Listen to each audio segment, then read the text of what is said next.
La Semnatzlach, Mizmor Yutret. Donc on va essayer de reprendre un petit peu avec, dans les mots avec le Malbim, le Mizmor. Donc on avait rapporté la semaine dernière en introduction, ce Mizmor-là, David Amelech l'a dit à la fin de Kshizkin, comme ça c'est marqué dans Rashi, c'est dans ces vieux jours. Ukvar Avro, Alav, Kol Sarotav. C'est déjà après qu'il a déjà passé toutes ses souffrances.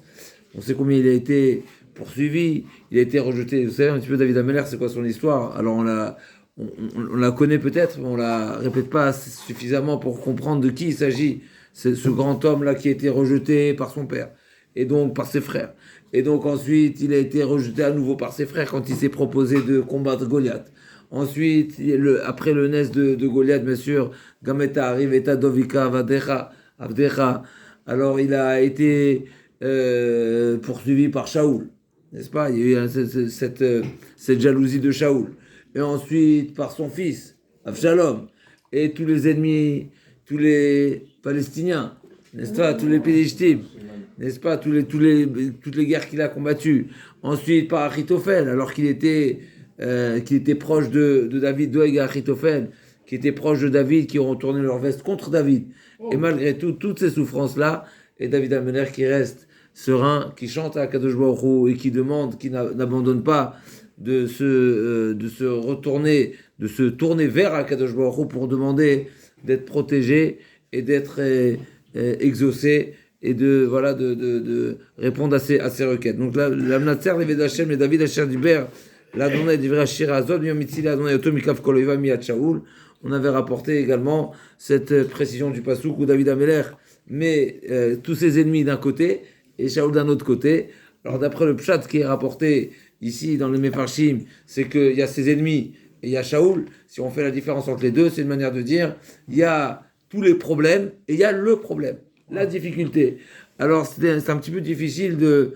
Alors bien sûr, Shaoul, quand on parle de la difficulté de Shaoul, ça ne veut pas dire forcément que l'intensité et que la difficulté physiquement elle était compliquée, mais c'est ce que Shaoul représente qui est compliqué et difficile. Et les Mefarshim ramènent ici un exemple, de même que quand on parle des guerres de Yehoshua, pour les guerres qui ont été menées pour conquérir Eretz Israël, on parle de toutes les guerres et de Yericho. C'est même dire que Yericho était particulière par rapport aux autres combats.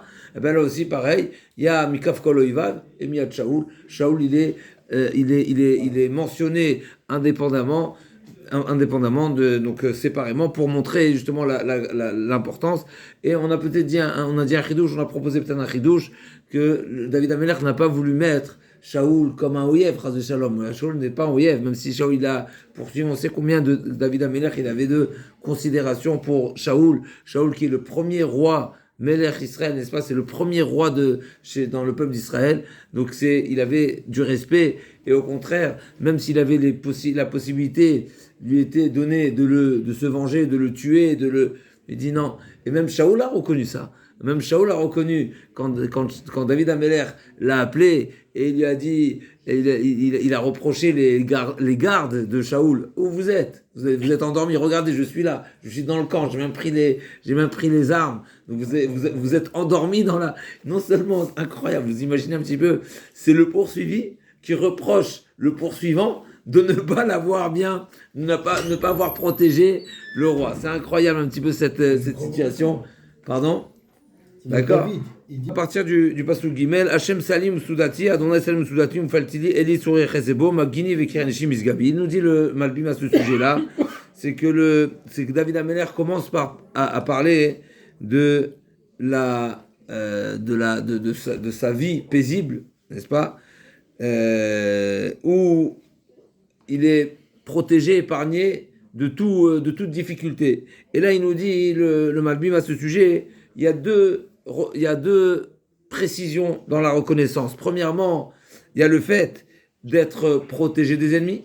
Donc c'est Shmira Vagana Mina Oyev. Donc une personne qui est protégée, automatiquement il a une vie paisible, il se sent protégé, il vit paisiblement.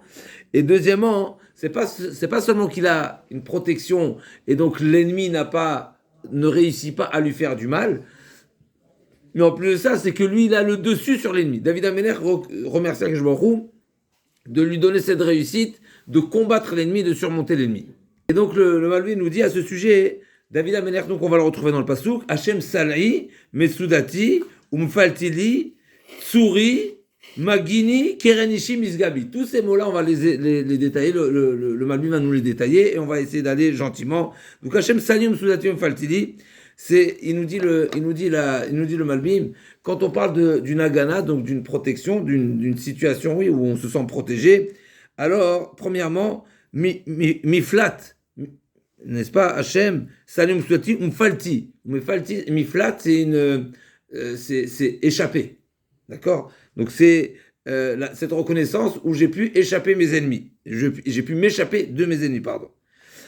Deuxièmement, c'est la précision de l'endroit où j'ai pu me cacher pour être à l'abri de mon ennemi. Donc c'est une mivtsar, c'est un endroit protégé, c'est un endroit gardé, c'est un endroit qu'on appelle ça une cachette, c'est un lieu sûr. Et ça, ce qu'il a dit, Mesudati. Donc Sali ou Mtsudati. C'est quoi Sali?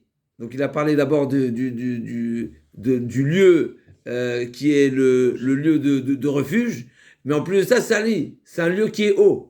Quand on est un rocher, le rocher en général, ça fait allusion à un endroit qui est haut. Quand on est dans une cachette, premièrement, donc on a pu être à l'abri de l'ennemi, dans une cachette, et en plus de ça, un lieu qui surplombe toute la région, eh ben on se sent plus en sécurité, parce que même s'il venait à découvrir, il venait s'approcher, celui qui est en haut, il a un pas d'avance sur celui qui, n'est-ce pas, c'est très, très, très stratégique, n'est-ce pas, ce qu'ils ont fait nos amis de prendre le plateau du Golan, etc. C'est un lieu stratégique, bien sûr, on n'a pas le droit de... Ok. Il nous protège. Ok. Et sur ça, il nous dit, Elitsur et Chesebo. Et donc, donc on a dit ces trois éléments. Donc d'abord, être protégé, avoir un lieu. Et ce lieu, non seulement c'est un lieu de sûreté, un lieu sûr, mais en plus de ça, c'est un lieu qui surplombe la région. En plus de ça, il nous dit, la deuxième partie, donc on a dit, ça c'est les trois éléments qui détaillent la protection de l'ennemi. Mais on a dit qu'il y a un deuxième élément. Il y a aussi le fait de gagner, de combattre l'ennemi et de réussir à le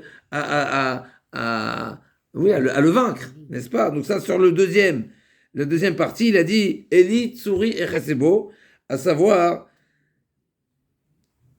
ce nom Eli, c'est un kinouï, qu'on appelle ça, c'est un surnom, c'est un qualificatif qui exprime la Ashgacha Pratit.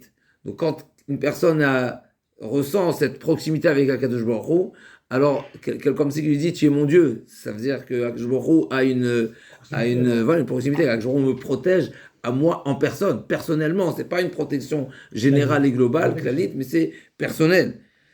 Et donc ve'ala dvekut sheyesh bo imo, donc il dit umitzadze.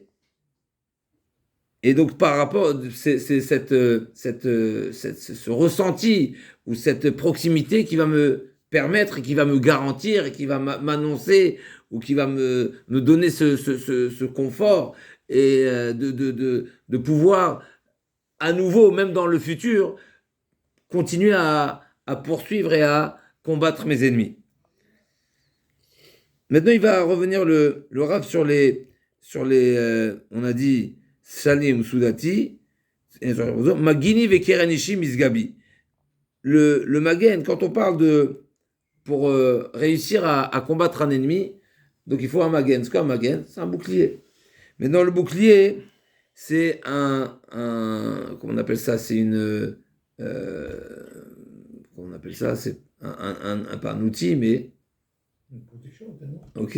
Une arme de défense. Une arme de défense, Razakubaour, qui est utilisée au moment du combat. D'accord? Donc ça, il dit Magini. Keren, donc ça, c'est l'arme de défense. Keren, c'est l'arme qui permet de tuer. c'est à l'image d'une corne, n'est-ce pas? Kernishi.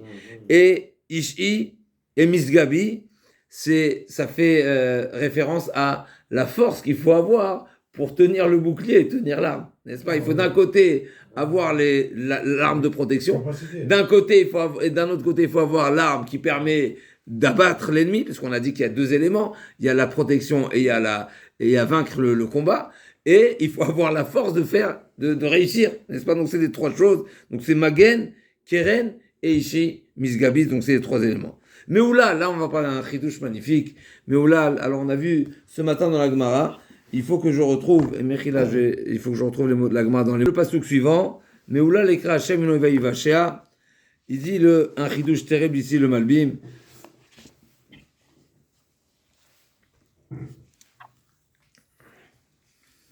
Alors Meoulal, ça veut dire quoi Meoulal?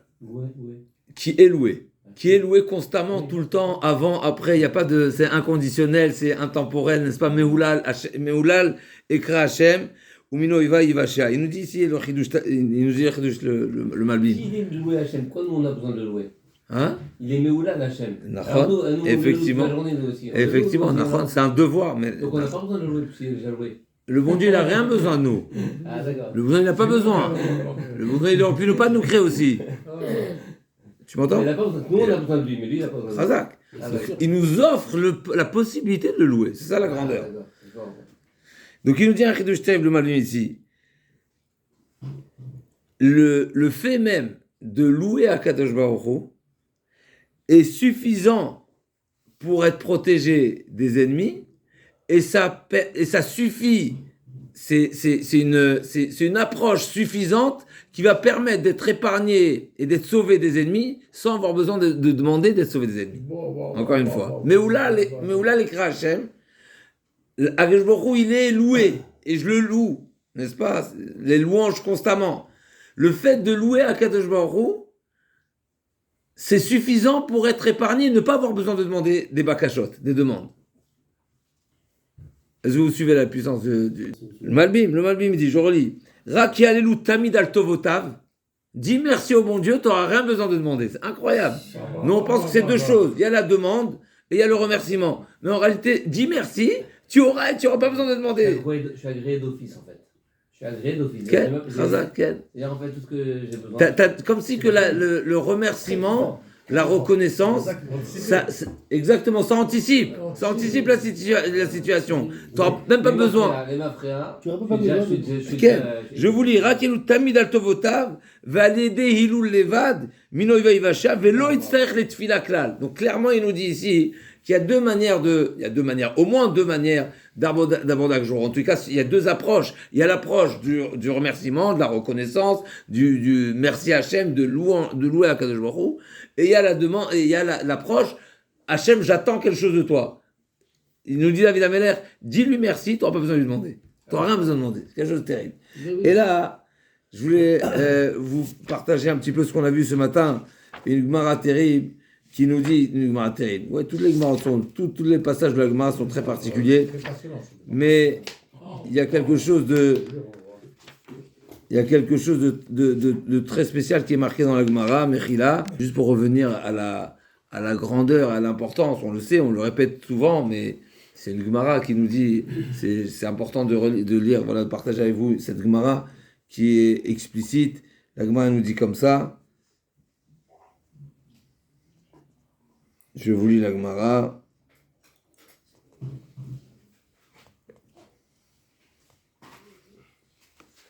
Amarav, Loïbare Alma, et là les David. Le monde a été créé pour David. Shmuel il dit, Shmuel Amar, les Moshe. Et Rabbi Yochanan Amar, les Mashiach. C'est quelle Gemara? C'est Gemara, Sanhedrin, Daf Tzadikret Amud Bet. Donc le Tzadikret Amud Bet, une dizaine de lignes, 10-12 lignes du bas, première grande ligne là-bas de la Gemara, Tzadikret Amud Bet. Je relis, Amarav, Loïbare Alma, et là, les David. Shmuel Amar, les Moshe. Rabbi Yochanan Amar, les Mashiach. Je ne sais pas si on réalise un petit peu la grandeur, encore une fois. C'est une manière de nous de sensibiliser à cette grandeur de ces hommes-là. Et David Ameller, c'est quoi la particularité de David Ameller? Shirov Tishbachot. D'être celui qui est David Ben Isha, Avdecha Mesherecha.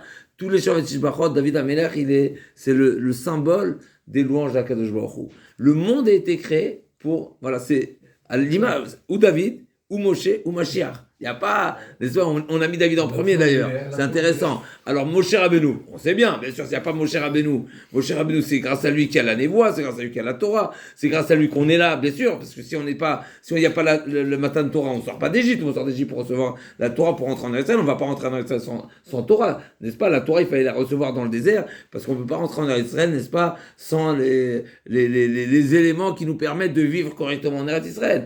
Donc Moshe Rabbeinu, c'est une évidence.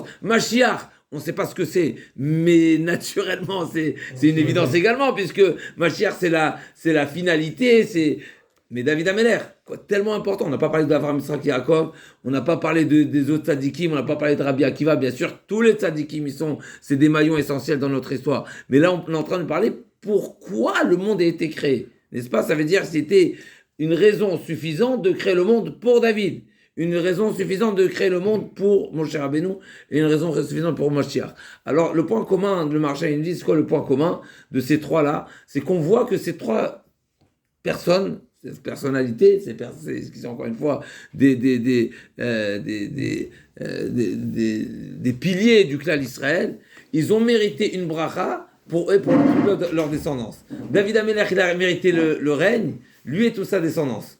Après, il y a bien sûr des conditions à remplir, mais en tout cas, c'est lui et sa descendance. Pareil, Moshe Rabbeinu, il y a les Bnei Moshe, il y a la notion de Bnei Moshe, il a mérité quelque chose de particulier, la Torah. Eh bien, la Torah, le pile-poule de la Torah, les Bnei Moshe, ils ont mérité quelque chose de particulier, et pareil, le Mashiach. Donc, voilà, je veux juste partager cette marque avec vous, qui est terrible, qui est censé nous saisir, n'est-ce pas? Alors on sait que on dit pour Rabbi Shimon ben Yochai aussi, qui nous a révélé la Torah, les secrets de la Torah, et bien sûr les Tanaïm, les Amoraïm, Rabbi Yehuda Hanassi, la Gemara a dit dans cette même Gemara, si le Mashiach fait partie des vivants, c'est Rabbi Yehuda Hanassi. D'accord? Donc on parle de quelqu'un qui est c'est la Gemara qui nous dit, c'est un enseignement, on n'est pas en train de dire on n'est pas en train de faire une loterie ici. C'est de la Torah, ça veut dire ici, ce qui est marqué dedans, c'est immuable. C'est comme ce qui est marqué dans la Gemara, n'est-ce pas? On ne touche pas. C'est Torah Temet, pas shoot. Et la Gemara nous dit, tu veux savoir à quoi ressemble le Mashiach? Eh ben, la Gemara nous dit, c'est quoi? Si le Mashiach devait venir maintenant, eh ben, c'est Rabbi Yehuda Hanassi. Rabbi Yehuda Hanassi, c'est quoi la particularité de Rabbi Yehuda Hanassi? Alors, bien sûr, c'est celui qui était d'un niveau, on ne sait pas ce que c'est Rabbi Yehuda Hanassi, mais ce qui est certain, la Gemara nous raconte dans Ktuvot, c'est ses derniers instants, et qu'au moment de son décès, il n'était pas impur, et qu'il revenait tous les vendredis soirs faire le kiddush. Mais c'est pas ça, c'est pas tout ça ce qu'on nous dit. On nous dit c'était un tzaddik, c'était un chassid, et c'était un Baal Isurim. C'est quelqu'un qui et d'ailleurs il en est mort, c'est la servante qui a demandé, qui a fait en sorte que les Talmidim arrêtent de prier pour sa guérison, tellement il souffrait, elle dit non, ça y est, m'explique les souffrances, l'homme a l'eau de souffrir autant, et donc elle a perturbé le tzibur, la communauté, et donc ils se sont arrêtés un instant de prier, sa neshama, elle a pu partir. Alors encore une fois, ça veut dire qu'elle est partie, on ne sait pas exactement, mais en tous les cas, ce qui est certain, ça c'est Rabbi Yehuda Hanassi, donc encore une fois, Rabbi Yehuda Hanassi à qui on doit toute la Torah orale, parce que s'il n'y avait pas Rabbi Yehuda Hanassi qui nous avait écrit les Mishnayot, on n'aurait rien eu du tout. Rabbi Yehuda Hanassi, il a vu que la difficulté de l'exil est tellement lourde à porter qu'il y a des fortes chances, qu'on oublie la Torah. Eh bien, il a transgressé un interdit de la Torah. Alors que normalement, on n'a pas le droit de rédiger la Torah orale. La Torah orale doit rester orale. Et la source de la Shem Torah. Ça, c'est Rabbi Yehuda Hanassi.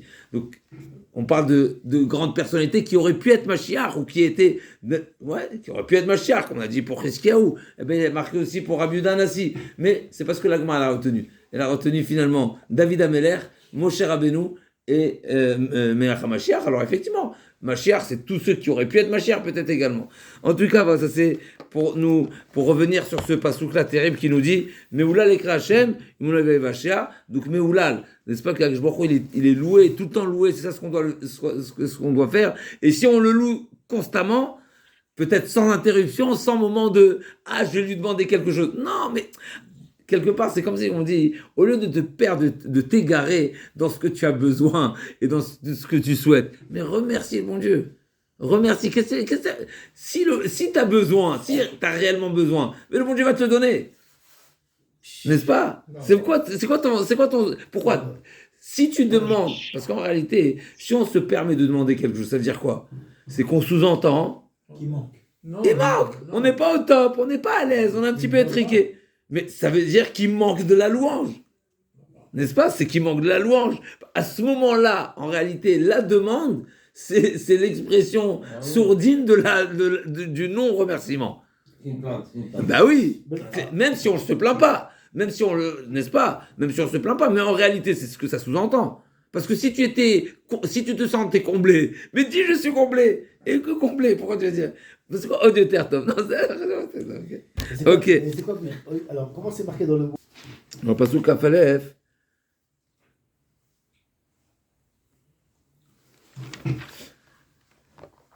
Igmeleni Adonai Ketitki, Kevoriada Yashivli. Il dit sur ça il nous dit le Malbim, un chidouche très sympathique. Il nous dit Alidé Tfilato Vetsakato Alidé Mtsaim Tivim. C'est-à-dire, c'est intéressant, pourquoi je dis sympathique, parce que pour moi, il a une approche toujours en deux temps, comme ça, en deux temps. Il y a toujours la partie, on va dire, il fragmente les étapes, et que ce soit dans les remerciements, ou que ce soit dans la catégorie de délivrance, etc.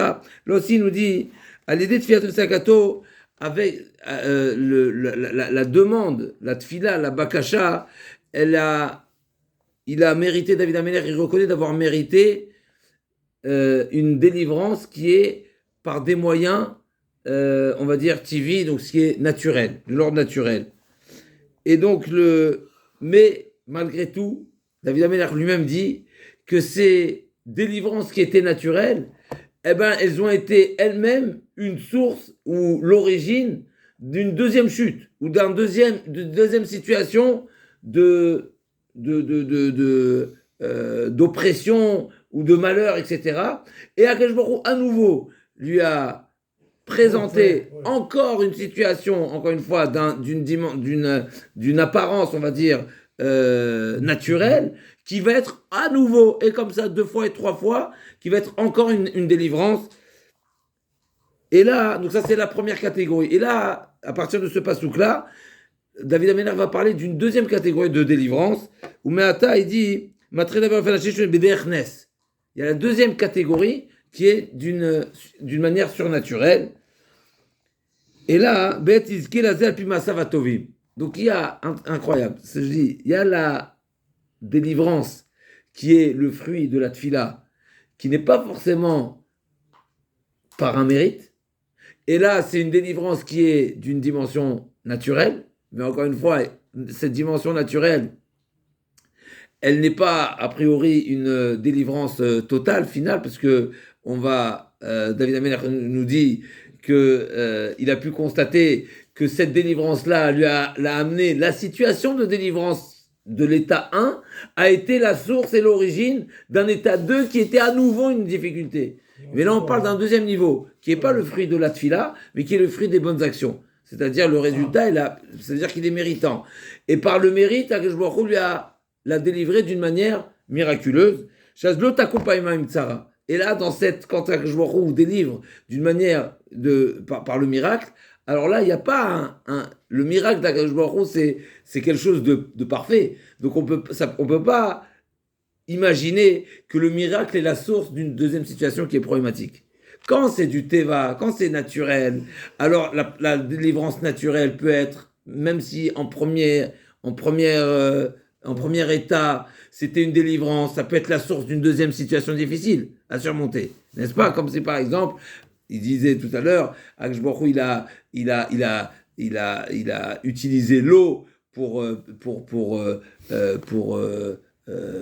peut-être noyer ses ennemis. Eh ben, ça peut être aussi une situation où l'eau va être pour lui aussi également une problématique, il devra la gérer, n'est-ce pas? Mais quand on parle d'un S, eh ben un S c'est parfait. Et donc si Akash Baruch Hu l'a sauvé, l'a épargné d'une situation par un miracle, ce miracle-là ne pourra pas être la source d'une deuxième situation problématique. Et donc, la délivrance vient. Le pasuk Igmeleni Hashem Ketzidki, ça veut dire qu'Ashbokhu, il est Gomel Chassadim, c'est une manière de me rendre du chesed, non, Ketzidki, parce que je suis méritant. Donc ça, c'est un gmoul, c'est une... Naturel. Non, Pardon. non. Pardon. Un gmoul, c'est qu'Ashbokhu nous paye, et c'est quelque chose qui est surnaturel, parce que c'est le fruit d'un mérite. Parce qu'on est méritant. Et je sais, il y a une différence entre Gemoul et Hashava. Gemoul, la Hashava, c'est une restitution, littéralement, comme Hashava Taveda. C'est restitution. Et normalement, on parle de restituer quelque chose qui est concret, qui est existant. Il nous dit le Malbim, dans une action, il y a deux niveaux. Il y a l'action et il y a la pensée. Quand on parle d'une action, on rend une action. Tu as fait du chesed, tu rends du chesed. Ça s'appelle une hashava. Quand on parle d'un gmoul, c'est quelque chose qui dépasse ce niveau-là. Et donc il dit, donc ce sera payé selon l'amour, selon l'effort, selon l'investissement. C'est la différence entre gmoul et hashava. Igmeleni Hashem Ketzidki, David Ameler dit et reconnaît qu'Akadosh Baruch Hu lui a rendu, l'a payé. Et c'est ça pour mériter un miracle, peut-être justement, c'est pas seulement quand il y a une action, mais c'est quand il y a une action avec amour, avec investissement, avec pnimiut, avec intériorité. Là, on mérite quelque chose de particulier. Et pareil, il y a encore une différence dans le pasouk entre... donc dans le pasouk, on voit deux choses. Igmeleni Hashem Ketzidki, Kevor Yada Yashivli. Donc Igmeleni Hashem Ketzidki, c'est le grand niveau. Et Kevor Yada Yashivli, c'est me rendre ce que j'ai, comme si, n'est-ce pas, quand on a fait une action, une bonne action, avec je me rend. Il dit de même qu'il y a une différence entre Gmoul et Hashava, il y a une différence également entre un Tzedek et Bor Yadai. Bor Yadai, c'est une action, c'est actif. Alors que Bor Yadai,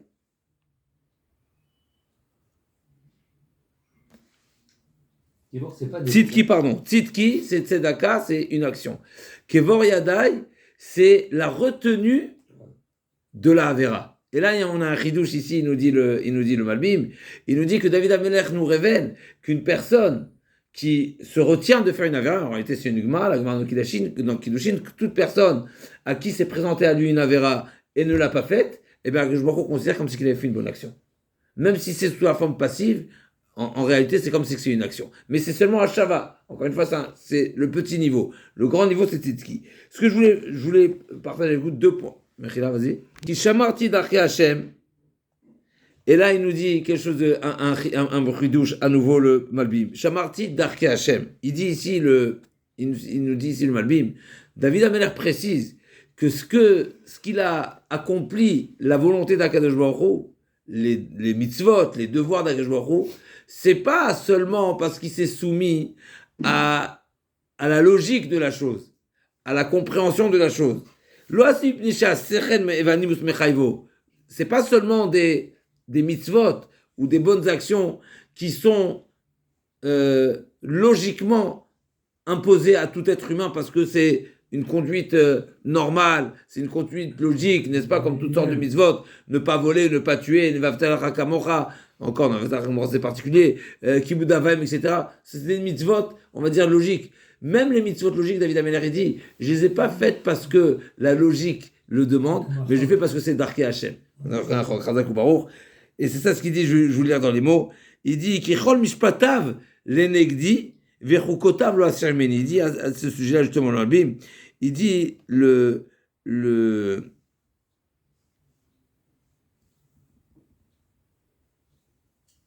la différence entre un mishpat, justement, et un chok, c'est qu'un mishpat, il est quelque chose, c'est une loi, c'est une règle qui est logique, et donc c'est proche de nous, n'est-ce pas? Par contre, le chok, c'est quelque chose qui on voit comme extérieur. Donc c'est dit negdi, je vois comme à l'extérieur. Donc David Ameler dit kichol mishpatav le negdi, il dit l'inverse. Il dit Kichol Mishpatav le Negdi. Tous les Mishpatim, je ne les fais pas parce que ils font partie de moi, parce que c'est une logique et c'est une logique qui fait partie de l'homme. Non, je les accomplis comme si c'était un chok. Et à l'inverse, Vechokotav, lo asermeni. Et les chokim, même si normalement un chok, on le voit comme quelque chose d'extérieur, parce que ça fait pas partie de nous, c'est étranger, mais on le fait quand même par son mission, eh ben je le fais quand même lo asermeni, je les accomplis comme si c'était logique. C'est-à-dire que, en réalité, c'est pas histoire de faire l'inverse de ce que, mais c'est montrer que, d'un côté, quand il y a quelque chose qui est logique, mais si je le fais seulement par logique, donc il n'y a pas de soumission, c'est pas une soumission, c'est pas l'état d'esprit d'un esclave. Un esclave, un serviteur, il le fait parce que c'est la volonté du bon Dieu. Si on le fait parce qu'on le comprend, mais on se fait plaisir à soi-même. Mais alors, celui qui vit tout. Dans le pasuk Yudzaïn, le pasuk qui dit comme ça, Ishlach mimarom ikacheni yamsheni maim rabim. Quel pasuk? Yudzaïn. Ishlach mimarom ikacheni, Akadosh Baruch Hu envoie une protection de céleste, n'est-ce pas, mimarom, ikacheni me prend, yamsheni maim rabim, il m'a sorti des eaux, des grandes eaux. Il nous dit le Maharal, dans plusieurs endroits, j'ai déjà dit, il dit le Maharal, j'ai déjà interprété que les Bnei Israël sont comparés au feu et les Goïs sont comparés à l'eau. Entre un des psukim, par exemple, qui, comment c'est dit le pasouk, Maim Rabim lo yecholu lechavod et ahava. Toutes les eaux, même les eaux, on sait que les océans sont très importants, lo yecholu lechavod et ahava, ils ne pourront pas noyer le feu d'amour qui représente le peuple d'Israël. Pareil, Atzilei Maim Rabim Miyad Be'enechar, on le trouve, c'est presque explicite dans le pasouk, Mimaim Rabim Miyad Be'enechar. D'accord, donc le pasouk qui dit, c'est un pasouk que le Maharal ramène, n'est-ce pas, ça c'est un pasouk dans Kouf Mem Dalet, Miyad Be'enechar, Shepi Emdi Bersha Minam Yemin Shaker. Donc c'est marqué Maim Rabim Miyad Be'enechar. Donc les Be'enechar, c'est les idolâtres, sont comparés à Maim Rabim. Et il ramène comme ça plusieurs psukim. Donc quand on parle des ennemis des goïms, ils sont comparés à l'eau. Quand on parle des Bnei Israël, ils sont comparés au feu. Maintenant, il nous dit un chidouche magnifique. Il nous dit l'eau, n'est-ce pas, physiquement, a les capacités d'éteindre le feu. Bien sûr. On est bon? Donc si l'eau et le feu se mélangent, qu'est-ce qui va gagner? Qu'est-ce qui va prendre le dessus? C'est l'eau. Mais quand le feu reste distant de l'eau, eh ben le feu fait évaporer l'eau. C'est exactement ce qu'il nous dit. Il nous dit le Maharal. Quand on se mélange au goy, le goy il peut nous éteindre, Chas v'Shalom. Alors le Rabotava, on a une Shlomo Melech nous garantit, le Rabotava, il y aura toujours une flamme intérieure qui est toujours vivante. Voilà, ça jamais noyé. Mais ce qui est certain, voilà, ne te mélange pas parce que si tu te confonds, eh ben l'eau elle engloutit, l'eau elle peut éteindre, l'eau peut éteindre le feu. Par contre, si tu gardes ta distance, eh ben le feu au contraire, il fait évaporer l'eau. Et ça ce qu'il nous dit ici, voilà, ça c'est un bon chidouche. Et on sait très bien ce pasouk là, qu'est-ce qui a remarqué, qu'est-ce qui a fait cette bracha? C'est Bilam qui a fait cette bracha. C'est marqué, comment c'est marqué? Hen am levadad ishkon ou bagoim le trachab. Le peuple d'Israël, il est levadad ishkon, il est isolé. Levadad ishkon, il campe tout seul. Ou bagoim le trachab, il se mélange pas, il calcule pas les autres nations. Et effectivement, parce que quand Chas v'Shalom, on est trop proche des nations, quand on s'intéresse à leur culture et à leur on s'assimile, même si on ne s'assimile pas, si on est trop proche, eh ben, il faut savoir que l'eau, elle peut éteindre. Et on sait que le Ben Israël, il doit avoir cette flamme, qui aspire toujours à se rapprocher d'Akadosh Baruch Hu, à servir Akadosh Baruch Hu par amour, etc. Et l'eau peut refroidir, n'est-ce pas, comme Amalek, n'est-ce pas, Cher Kachabader. On sait que un des meilleurs liquides de refroidissement, c'est l'eau, n'est-ce pas?